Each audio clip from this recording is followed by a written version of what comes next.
In my first video in this series, I talked about 7 mistakes I made as a PhD student and candidate. It took me 7 years to earn my PhD, which happened last week. I'm now Dr. Romero. And so in today's video, I'm talking about the 7 best decisions that I made during my PhD years. And so if you're new to a PhD program, considering going into one, maybe halfway through it, I recommend watching this video all the way through. So hey there, I'm Erica from Ever Educating, and this channel is teaching tips, tools, ideas, and resources for new college instructors, which I know many PhD students who are new to being PhD are also new to teaching. And so I have some relevant videos below if that interests you. You can also subscribe to get more teaching tips. But today, the first best decision I made is picking my program. Right? This is obviously very important as far as decisions while you're a PhD, because your program is obviously how you'll approach your research, your teaching, your service, all that kind of stuff, right? And so in my case, I knew that I love teaching and I have very little interest in research, right? It's really not my thing. I really enjoy the teaching element of being a graduate student and hopefully being a professor, right? And so in my case, I needed to find a program that would appreciate the pedagogy aspect of my passion. And so at Illinois State, which is where I ended up, they have my research focus, children's literature, young adult literature, so obviously that was needed. But more importantly, in my program, there's a pedagogy requirement. There was a seminar you had to take, you had to do an internship, right? And so I knew that they would appreciate my interest in teaching. Furthermore, even more important in some ways, because it's an education-focused school, they have tons of English education majors. And since my specialty is children's literature and young adult literature, then I had a great chance of teaching my research interest, right, my passion, very early on in my program. Because as an English grad student, often you can go your whole time just teaching first year writing, right? Because there's so many writing courses that grad students and adjuncts teach, because it's a requirement of basically all students at the university. But in my case, because there's so many ed majors, my second year, I was already teaching children's literature because they needed more teachers teaching the prereq for this major that was huge in my university, right? So it's not just that they appreciated pedagogy, but that I knew I would be likely to be able to teach my area of interest very early on, which is rare in other English departments. And so it ended up being the best decision for me, right? I was really happy with my time at ISU. So now you're in the program. Next best decision I made is picking my supervisor, okay? So when you go in my case, I had 4 options for supervisors because they were all in my area of children's and young adult literature, right? But in my case, my interest was in fandom, in fan fiction. And so I needed somebody who had familiarity or a lot of familiarity with that particular area of research. And so that by itself started limiting my options. And so in your case, yes, the first key step is who actually has knowledge of my research area. At least some, if not a lot, right? It's necessary, because if not, it's gonna make their life so much harder if they don't, right? If you have to teach them first, it's gonna be a disaster. But once you have that, if you have more than one option, then consider personality, right? I think it's gonna be the most important thing to consider after your research area. Because let's take, for example, you have, potential supervisor A, potential supervisor B, right? And A is like high energy, published a lot, super supportive, right? And supervisor B is, calm, chill, a bit introverted, also published, also supportive. But you have like high energy, here are deadlines, let's do this thing. And you have, hey, how's it going? Hey, are you making progress? Okay, just email me when you have a draft, right? Very different personalities when it comes to how they supervise you. So in my case, I have tons of writing anxiety, right? Tons. That's why it took me so long to finish. And so picking someone who's high energy, who's supportive, but also like, here are your deadlines, why aren't you making them? I'm emailing you, would have made my writing paralysis much worse, right? Versus in my case, my supervisor, again, very calm. Hey, just checking in, it's been a while, want to make sure everything's all right. Okay, good to know, just get to me when you can. That was what I needed, right? I needed supportive, but waiting on me versus constantly being on my case, which just would have made everything a lot worse. So I picked the best supervisor that I could for myself. My second and third readers as well matched well in personality, but it's really the supervisor that's key, the chair. You want to choose someone who their working style, their personality will mesh well with yours, right? So if you are I write tons, I love doing research, I love having strong and strict deadlines for my supervisor to get shit done, go for it, right? But if you're not that kind of person, pick someone who, yes, has a research area knowledge, but who you can work with long term when it comes to your personalities. Something else to consider is course load. And so in my case, it's 2 years of courses before you get into the exams in the PhD program. But there were options for certificates, right? Which would have meant taking more courses, of course, right? And so I have some colleagues who did this, who took summer classes, who took a little bit more than 2 years to do their program so they can finish that certificate as well. And yes, this gives you more options when you're in the job market. It can give you knowledge that you might really be passionate about. But for me, I didn't think it was worth it, because I knew, I had to not burn out before I got to the end, right? And so taking on more courses for me, yes, maybe I can gain more credentials that could help later on, but on the other side, I would be taking courses full-time, full year for 2 years, maybe more, and then getting into even harder work in the exams and dissertation. So I decided not to do that. I took the regular course load, but I did not gain any certificates as a PhD student. Okay, but in my case, yeah, the certificates interested me. I thought they'd be great to have and great to take those classes, but I wasn't like, yes, I want to have a really strong focus in gender studies in my future teaching, right, in my future research. That's not necessarily something I'm super passionate about. Yeah, I mention tons in my courses, but it's not something that I want to devote myself to as a researcher or as a pedagogical educator.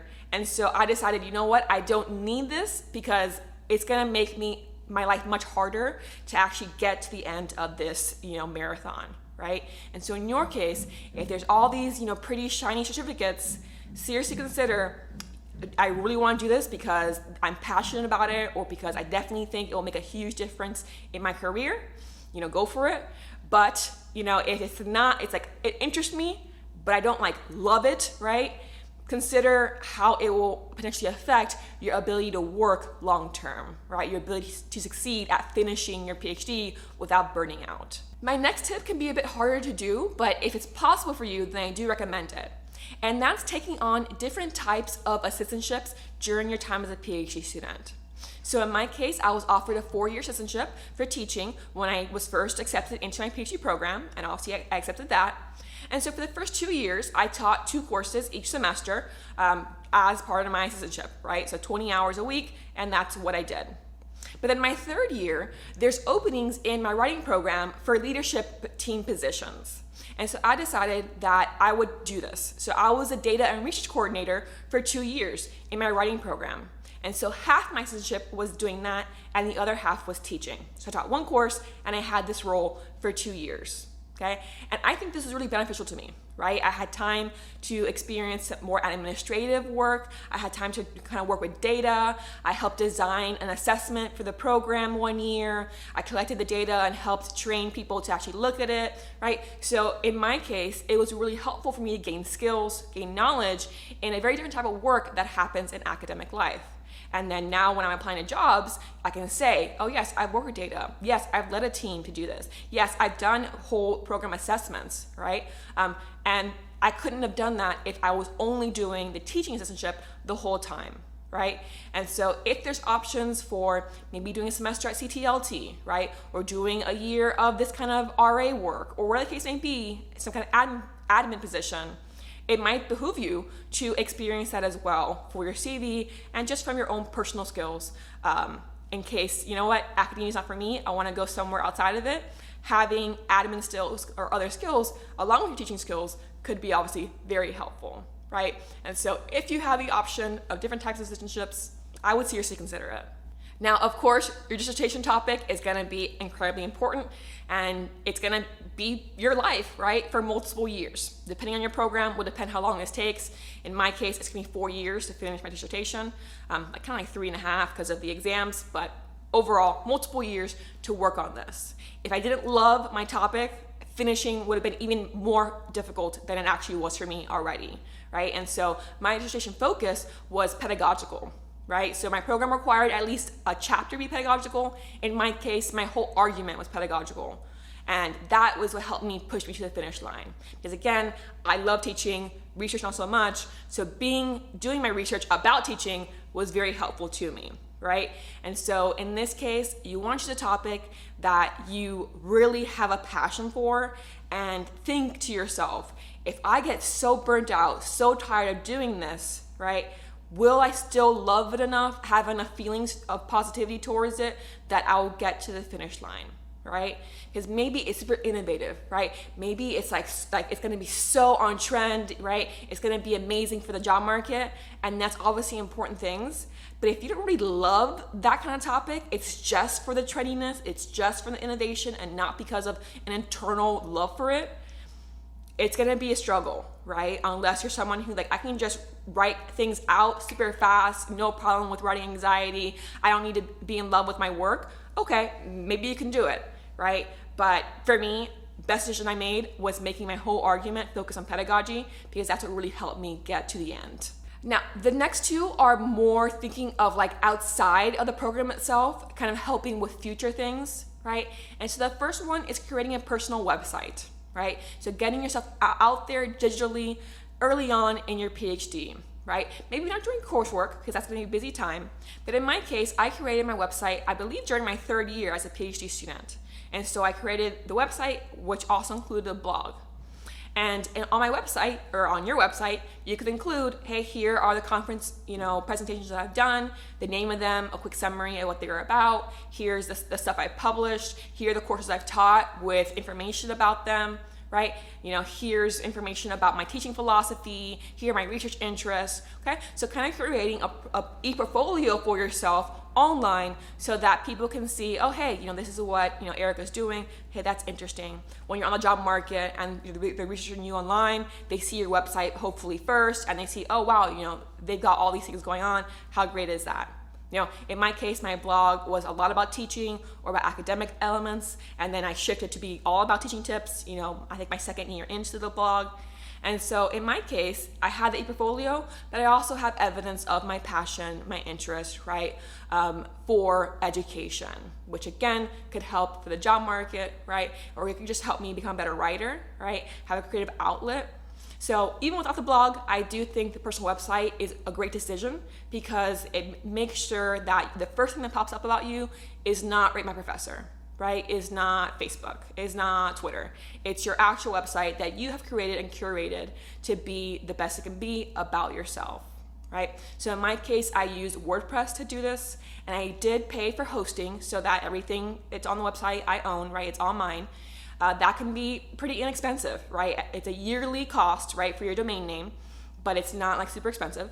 But if not, you can just do the free WordPress version if you want to as well. And so I'll link below what I use, but there are other options out there as well. And then another online resource that I really recommend for PhD students is Twitter, right?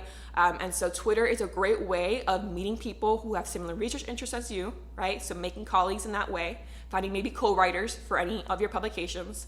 But it's also a great way to learn, right? So people post on there all the time, ideas for teaching, things that went wrong in their research and how they fixed it, right? It's a really supportive place. It can have its negativity, right?